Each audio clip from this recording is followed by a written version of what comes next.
When life put a full stop, I turned it into a comma. This was the inner formula with which the legendary Sarah Bernhardt fought her destiny. Her personal credo. She was not the most talented, nor the most beautiful actress of her era, yet she became the first true global superstar. Long before television, long before the internet, Bernhard used every technological marvel of her time to its fullest.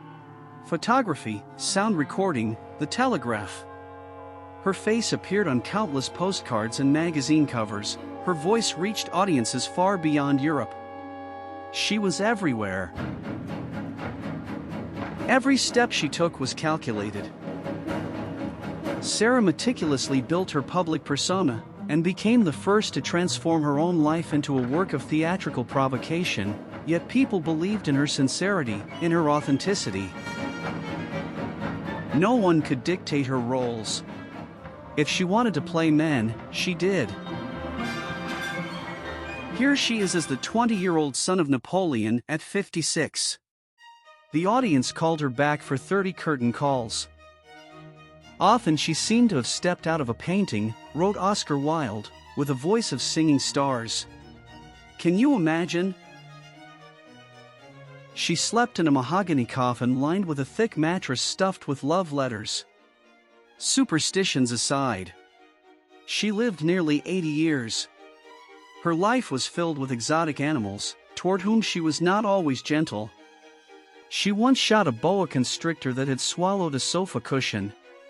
A muse to writers and composers, Victor Hugo, Alexandre Dumas père. She made the young artist Alphonse Mucha famous and became the queen of Art Nouveau. She once said she was one of the greatest lovers of her time. She had a special relationship with the Prince of Wales, the future King Edward VII. Even after her leg was amputated, Sarah lived her eccentric life to the fullest. For young men carried her in a palanquin, and she continued to perform. She became one of the first stars of silent film.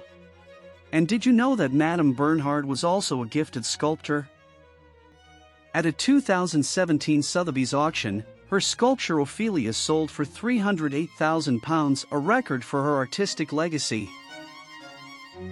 She was adored by both the common crowds and the gilded aristocracy. Sarah Bernhardt wielded a strange, magnetic power over men and women alike, a force that defied explanation. 180 years after her birth, and nearly a century since she left the stage for the last time, the legend of the French tragedienne still dazzles, provokes, and astonishes even us, hardened spectators of the modern world. Today, we will trace the mysterious origins of this extraordinary woman, uncover who her parents truly were, wander through the labyrinth of her personal life, and leaf through a treasure trove of photographs which, according to legend, would reach the top of the Eiffel Tower if stacked in a single column. No moving images of young Sarah survived. The gods of early technology were not that merciful. Yet here she is at 55, transformed into Hamlet, fierce, ethereal, unforgettable.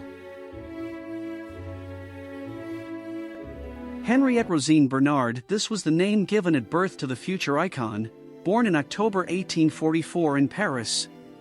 As for Sarah's father, nobody knows for certain. According to some sources, he was a young lawyer named Edouard Bernhard. According to others, a naval officer, Louis Mornant, is the more likely candidate. Judith's salon was frequented by figures such as Alexandre Dumas père and the composer Rossini. A child, however, did not fit into her well-arranged, pleasure-driven life, and shortly after birth little Rosine, the future Sarah, was sent to a wet nurse in Brittany, where she grew up frail and sickly. From an early age she learned how to capture the attention of adults absorbed in their own affairs, through fits, hysterics, and storms of temper. At the age of 7 she was placed in the private school of Madame Fressard. By taking part in school plays, little Sarah fell hopelessly in love with the theater. But 2 years later, in an attempt to discipline her and tame her unruly spirit, she was sent to the convent school of Grandchamp near Versailles. There, the nuns became her temporary family, Though they tried in vain to soothe her tempestuous nature, Sarah continued to grow like a wild spark, fragile, defiant, and destined to ignite the world. The abbess, Mother Sophie, pitied the delicate, stubborn child and showered her with affection, yet even she could not fully subdue Sarah's unpredictable heart. More than once the hyperactive girl was expelled for mischief and disobedience, but she played repentance so convincingly that the nuns always took her back.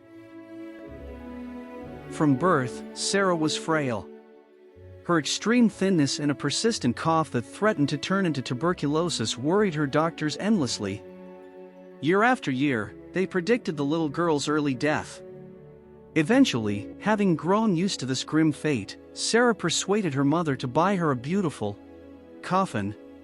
To comfort her, Judith purchased a finely crafted mahogany coffin, a talisman, they said, a reminder of life's inevitability that would always accompany Sarah. The young actress would take it with her on every tour, on every difficult journey. She slept in it, rehearsed her lines, and even posed for photographers. One famous image shows her lying in the coffin, dressed in white, eyes closed, surrounded by flowers, a photograph that would gain worldwide popularity, reproduced and sold as postcards across the globe. The expectation of an early death from childhood made Sarah live each day as if it were her last. On stage, she performed as if it were the final time, completely immersing herself in every role. The best teachers, and even the author of The Three Musketeers, Alexandre Dumas père, prepared the future star for the entrance exams to the Conservatoire de Paris. Everyone was captivated by her voice, and she was accepted into the drama class without difficulty. At the annual competition, Sarah immediately won 2 prizes, one for a comedic role and one for a tragic part. Her feline grace and flexibility of a cat, combined with her voice of singing stars, as Oscar Wilde described it, allowed her, after graduation, to join the famous Comédie Française. Yet at 18, no one recognized the future global star in the young actress. "This young debutante is as beautiful as she is unremarkable," the press wrote. Failure seemed inevitable. Sarah was noticed by the Comédie Française again only a year later, following a backstage scandal. She had fought with a prima donna who had insulted her younger sister, Rosine. Sarah refused to apologize, and for 10 years she was banned from the house of Molière. A truly difficult period of her life began. Sarah had to understudy the leading actresses in small, little-known theaters, enduring endless rehearsals and mediocre performances. No one yet recognized her as a brilliant actress, no one admired her talent.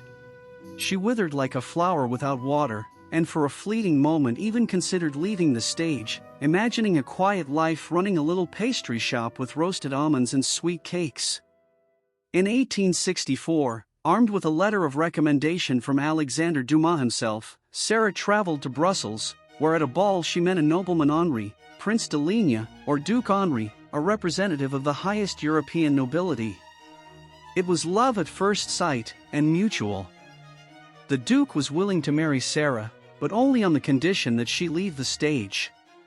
She agreed, yet his family vehemently opposed the union.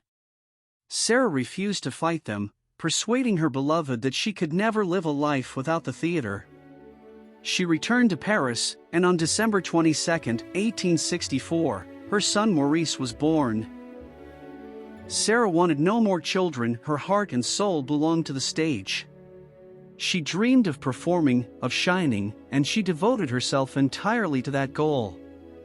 Many years later, the Duke would offer to acknowledge his illegitimate son and bestow upon him his noble name and title. Maurice Bernhard, however, politely declined the honor. Immediately upon her return to France, Sarah signed a contract with Paris's second most prestigious theater, the Odéon. Her originality captivated audiences, and she quickly became a favorite among the youth. Her performance as a young minstrel caused an outright sensation. On this stage, she would bring to life many classical roles: Desdemona, Andromache, Phaedra. The Odéon opened the door to her fame and to the theatrical Olympus. She was 26 when German troops laid siege to Paris, abruptly interrupting her intoxicating success. Sarah sent her family away from the front lines. Through her efforts, the Odéon was transformed into a hospital for the wounded, and she, alongside other women, became an ordinary nurse. Fans who flocked to the theater hospital hoping to see their beloved actress were sent out to fetch firewood, food, and bandages or dispatched to the operating room to assist the doctors. It is no wonder that, after all she witnessed during that war, Sarah Bernhardt became a devoted pacifist. She performed triumphantly at the Odéon Theatre for 5 years. In 1872, she accepted an invitation along with the astronomical fees from the Comédie Française, the very theatre she had been forced to leave 10 years earlier, and returned to France's premier stage.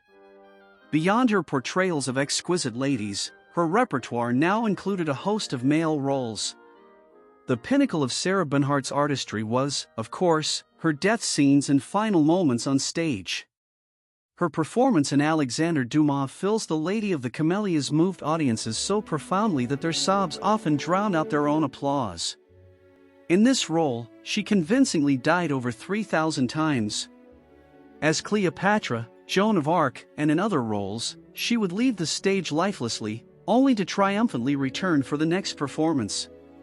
At 56, she took on the role of the 20-year-old Duke of Reichstadt, Napoleon's ill-fated son, in Edmond Rostand's L'Aiglon.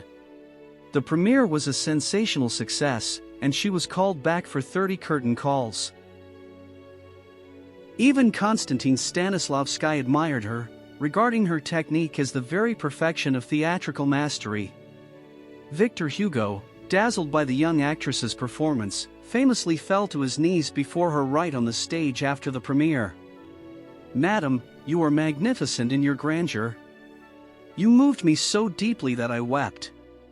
I bow before you and offer you the very tear you have drawn from my heart."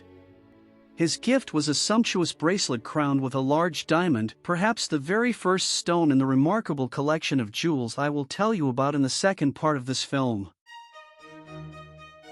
They say Sarah traveled everywhere with her legion of glittering gifts and kept a pistol close at hand, personally guarding her treasures. Little by little, she became a cult figure, a sensation one simply had to experience, a rarefied luxury on every sophisticated social calendar. The mighty and powerful of Europe showed extraordinary favor to the French actress. Her talent won the heart of King Alfonso of Spain.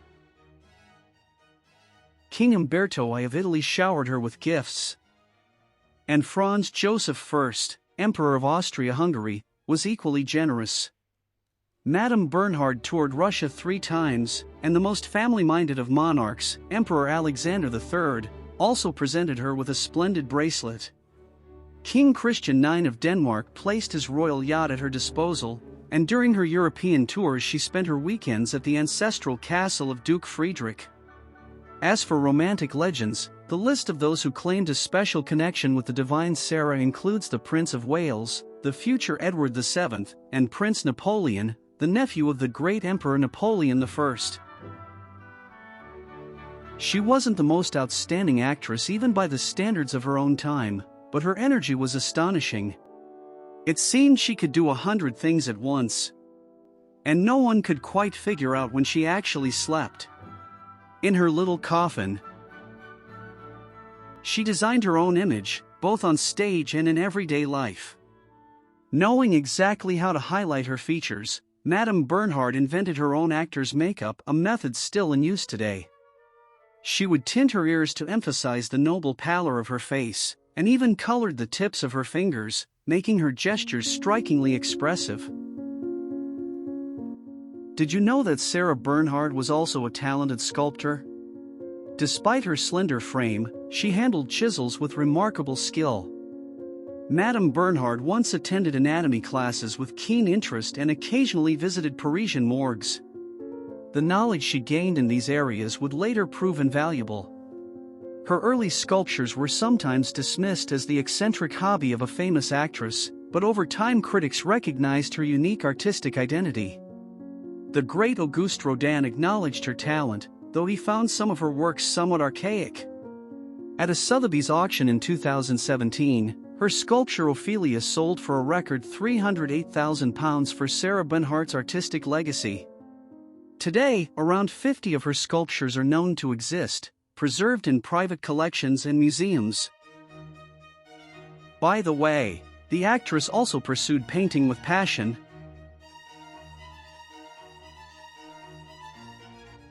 She adored dazzling provocation. During the Paris Exposition of 1878, she ascended 2,600 meters in a hot air balloon to enjoy a champagne breakfast.